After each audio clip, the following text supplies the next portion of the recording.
अपने घर पर अगर आप अपने घर में सुख शांति चाहते हैं, अपने घर में अगर भगवान की भक्ति बढ़ाना चाहते हैं, अपने घर में अगर आनंद प्राप्त करना चाहते हैं, तो अपने घर के ठाकुर जी की रोज सेवा करो। हाँ, रोज सेवा करो, सुबह नहीं तो शाम करो, गुरु मंत्र का जाप करो, अपने सैव्य ठाकुर जी को स्नान करवाओ। अब कई लोगों को दुविधा होगी, महाराज भगवान की पूजा कैसे की जाती है? सुन लो, भगवान की पूजा कैसे की जाती, किस किस को जानना है? हाँ, हमारे पास कल प्रश्न आया था, महाराज जी भगवान की पूजा सामान्यतया कम समय में कैसे करनी चाहिए? तो सुन लो, जिस प्रकार आप अपने शरीर की पूजा करते हैं, अपने शरीर की सेवा करते हैं, बस वैसे ही ठाकुर जी की सेवा शुरू कर दो। कैसे? आप स्नान करते हो तो ठाकुर जी को स्नान करवाओ। आप अपने शरीर में तेल ठोंकते हो, सरकार को भी बढ़िया सा सुगंधित तेल लगाओ। आप बढ़िया रोज नए नए प्रेस वाले कपड़े पहनते हो, अपने घर के ठाकुर जी को भी रोज नए नए वस्त्र पहनाओ। आप घर से निकलने के पहले माथे को सुंदर रखने के लिए तिलक लगाते हो, अपने सरकार को भी तिलक लगाओ, तुलसी जी चढ़ाओ। जिस प्रकार आपको माला पहनना बड़ा प्रिय है, उसी प्रकार आप अपने प्रभु के लिए भी 2-4 फूलों की माला या फूल अपने सरकार के ऊपर चढ़ाओ। आपके माथे में अगर चावल चिपका दें तो बड़े सुंदर लगते हैं, उसी प्रकार सरकार को भी चावल लगाओ। हैं? आप बढ़िया इत्र लगाते हैं, बढ़िया बढ़िया वाला, क्या कहते हैं उसे? परफ्यूम। हाँ, तो परफ्यूम लगाओ तो सरकार को भी बढ़िया बढ़िया सा इत्र लगाओ। परफ्यूम नहीं, इत्र। इत्र अलग होता, परफ्यूम अलग होता। बढ़िया सा परफ्यूम लगाओ, इत्र लगाओ सरकार को। आप भैया अपने उच्च की पूजा करते, आरती करते, तो सरकार की भी धूप से पहले पर दीप से आरती करो। आप भोजन पाते हो तो सरकार के लिए भी भोजन पवाओ, प्रसाद पवाओ। प्रसाद में एक गलती करते हैं, पूछो क्या? कछु जने हमने देखे 1 किलो चिरौंजी दाने को डब्बा धर ले और वह साल भर चलाऊ। कछु चीटा खा जात, कछु जो है वे धरे धरे खराब हो जात, लेकिन 4 दाने रोज मिलत भगवान। हाँ, हम आपसे ही पूछते हैं, तुम्हें 1 महीना लगातार दे दबा के मिठाई मिठाई, रसगुल्ला पे रसगुल्ला, करिया जामुन एकदम लगातार दो जाए, न नॉन दो जाए, ना रोटी, ना पूड़ी, ना सब्जी, दे रसगुल्ला। पानी मांगो तो दे रसगुल्ला, नाश्ता मांगो तो दे रसगुल्ला, कलेऊ मांगो तो दे रसगुल्ला, ब्यारी मांगो तो दे रसगुल्ला। भैया तुम बताओ कितने दिन खा पाओ? ज्यादा से ज्यादा 2 दिना, 30 दिना क्या हो कि प्राण चाय ले लो, तनक शिशु की नॉन रोटी दे दो। हाँ जी या ना जी? तो कहे भगवान भैया हरो पगला है का? हैं? भगवान भर पागल कहा है कि तुमने धर दे किलो भर चिरौंजी दाने, हद तो जो हो गई, 4 दाने चढ़ाऊ नहीं हो, जोले भगवान खावे नहीं आ पाऊ और जोले जजमान बड़े मीठे हैं। हा, अरे न कटा हरो शर्म तो खाओ। भैया साधु जी, भगवान की पूजा जिस प्रकार आप रोज अपना स्वाद बदलते कि आज भटा की सब्जी खाएंगे, आज कढ़ी पाएंगे, आज दाल खाएंगे, आज महाप्रसाद चावल पाएंगे, आज भैया पूरी पाएंगे, आज पालक पूरी पाएंगे। आपके घर में जो भी बने पवित्र भाव से बना करके पहली थाली अपने घर के ठाकुर जी को लगाना प्रारंभ करवा दो और उसी का प्रसाद पूरे परिवारजनों को बांटना प्रारंभ कर दो। आपका घर घर नहीं, आपका घर ही मंदिर बन जाएगा। ये नियम है, इसको हम निवेदन करेंगे। पूजा कैसे करें कि कौशल जी, पूजा कैसे करें, इस चर्चा को जरूर सबको पहुंचाओ। ऐसे पूजा करें, फिर इसके बाद स्तुति करो, जो स्तुति आवे प्रभु को धन्यवाद दो,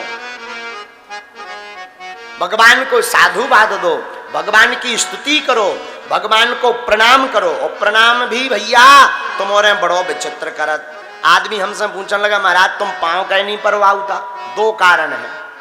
पहलो कारण सुनो, पहलो कारण तो जो के काऊ है आगे के लगे हैं पाँव पर वो आउतनिया मिस कॉल सी मार जात कौन तो घोटना नहीं के अरे महाराज गुरुजी जैसे हम रजिस्टर लेके बैठे हुए कि हाजिरी जो है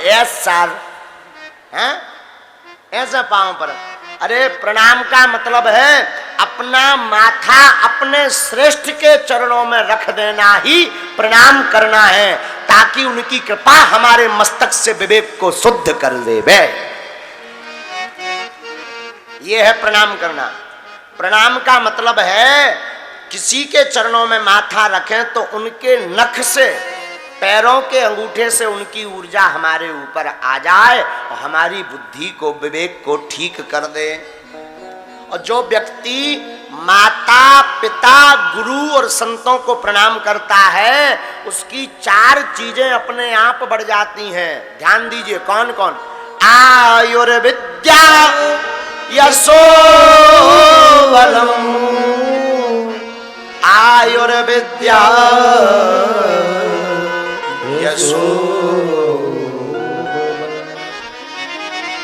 जो रोज माता पिता को गुरुजनों को प्रणाम करता उसकी आयु बढ़ जाती है, उसका विद्या बढ़ जाता है, उसका यश बढ़ जाता है और उसका बल भी बढ़ जाता है।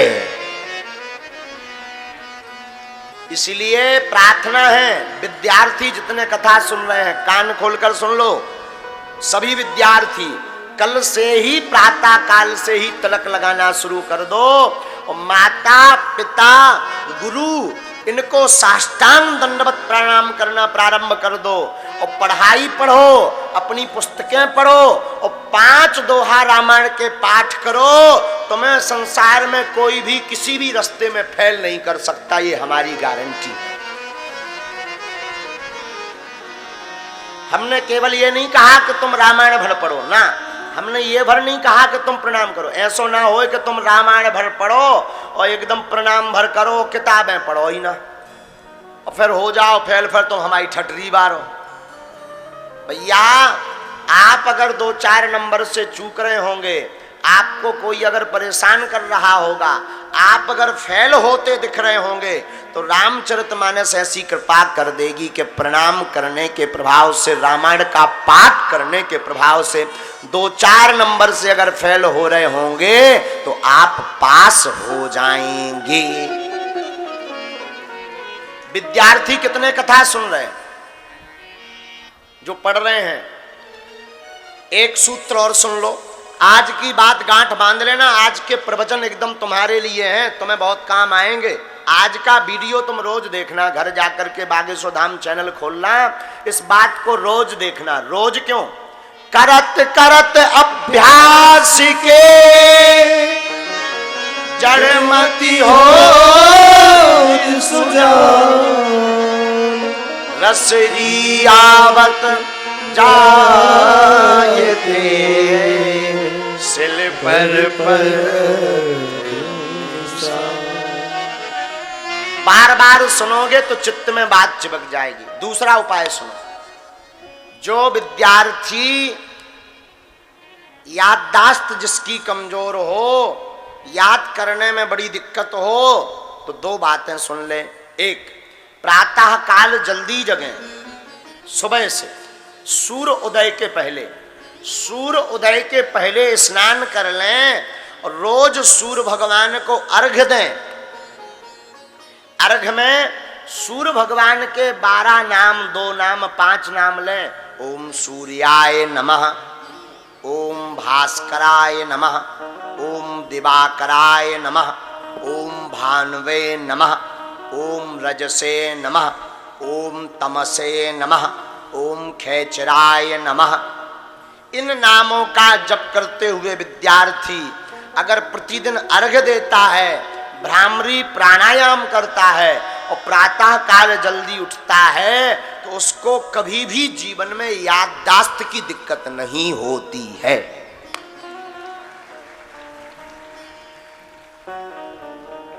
ये सफलता के मंत्र हैं और विद्यार्थी को रामचरितमानस का प्रतिदिन पाठ करना चाहिए।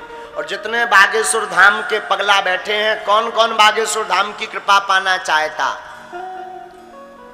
आप लोग एक बात गांठ बांध लो, हमारे पास तो ये व्यवस्था नहीं है, क्योंकि हम बिजनेस वाले आदमी नहीं हैं। होगी तो पता नहीं। आप अपने अपने मोबाइल से बागेश्वर धाम बालाजी का चित्र निकाल कर उसकी एक फोटो मढ़वा कर पूजा करके लाल रंग के कपड़े के ऊपर बिछा करके रख दो। आपकी अर्जी लगे ना लगे, पर्चा बने ना बने, प्रतिदिन ओम बागेश्वराय नमः मंत्र का जाप करना प्रारंभ कर दो। 1 महीना 2 महीना 5 महीने में मंगल या शनिवार के दर्शन करना प्रारंभ कर दो। कभी भी पर्चा ना बने, बालाजी आपकी चरणों में आपकी चर्चा पहुंच जाएगी और बालाजी कृपा कर देंगे।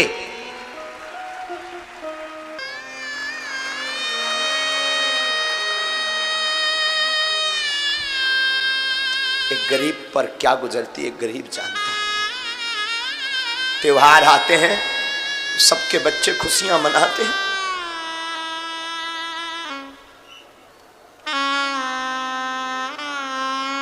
वो कैसे अपने बच्चों को संभालता।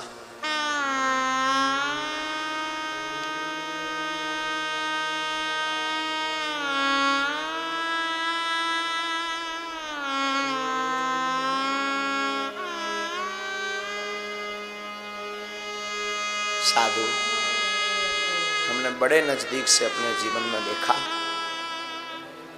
कोई किसी का नहीं।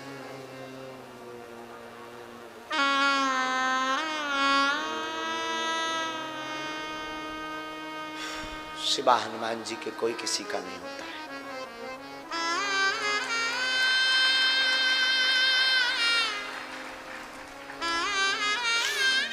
त्योहार आता है तो गरीबों को आफत आती है, बच्चे मचलते हैं, रोते हैं, क्या करना।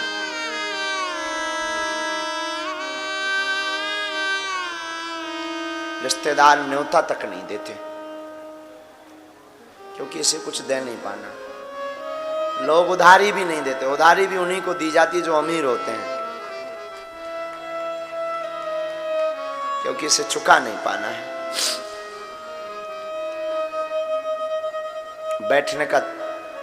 बैठने की इज्जत भी गरीबों की विचित्र होती है। अमीर आ जाए तो उसे सिर पर बैठाया जाता, गरीब को दुत्कार दिया जाता है। और घर वाले बड़ा मजा मारते हैं गरीबी का। एक का घर टूटा हो तो घर वाले तो और आग लगाते हैं। क्या कहते,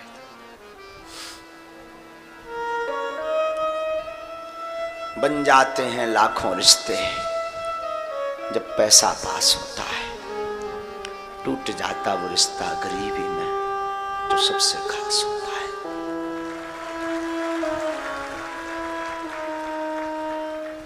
कभी कभी हम तो भगवान से कहते हैं, ईश्वर सबको सब कुछ बनाना, जैसे हमने भोगा वैसे किसी को गरीब मत बनाना।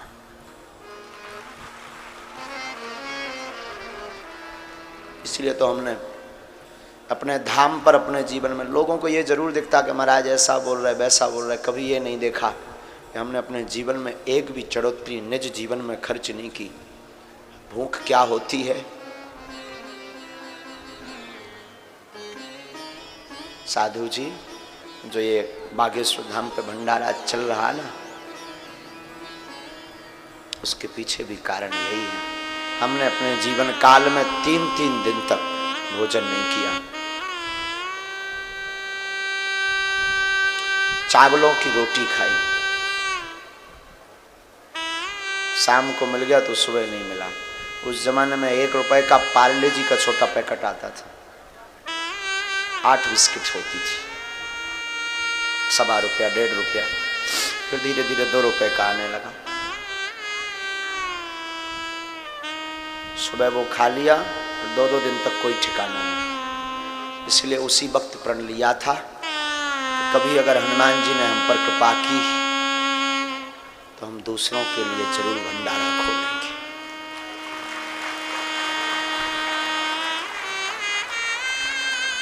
और आज हनुमान जी की ऐसी कृपा, रोज 2 से 4 हजार लोग प्रसाद बागेश्वर धाम पर पा रहे हैं।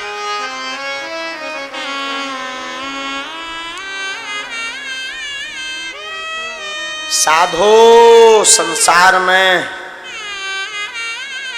आपको कुछ करना है तो कुछ बनना पड़ेगा, कुछ बनना है तो मशक्कत करनी पड़ेगी।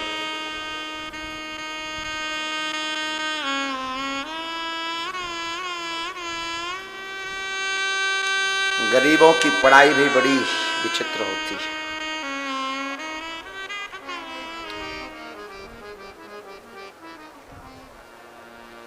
हमारी बहन का जब विवाह हुआ तो हमें 20,000 रुपए की आवश्यकता पड़ी थी। सच बता रहे हैं, जीवन का निज अनुभव है इसलिए बता देते हैं हर बार, क्योंकि हमारी आदत है, हम भूलते नहीं कभी।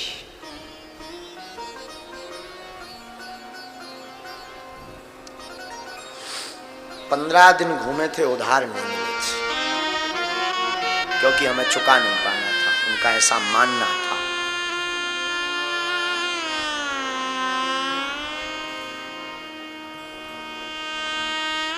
फिर क्या, हनुमान जी ने अब ऐसी कृपा की कि हर साल महाशिवरात्रि को हमारी 100-100, 150-150 बेटियों का विवाह वादे सुधाम से हुआ।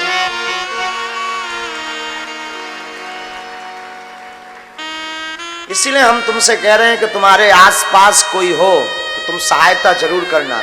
कभी अगर उसका चंद्रमा चमकेगा ना, कभी उसका दिन बदलेगा ना, तो वो तुम्हें भी ऐसे हाथों में लेकर के घूमेगा।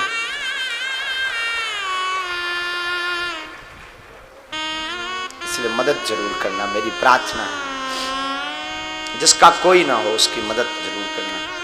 इसलिए सुदामा चरित्र हम पूरा नहीं बोल पाते हैं। 2-3 चरित्र ऐसे हैं जो हम बोल नहीं पाते। क्यों नहीं बोल पाते खबर नहीं।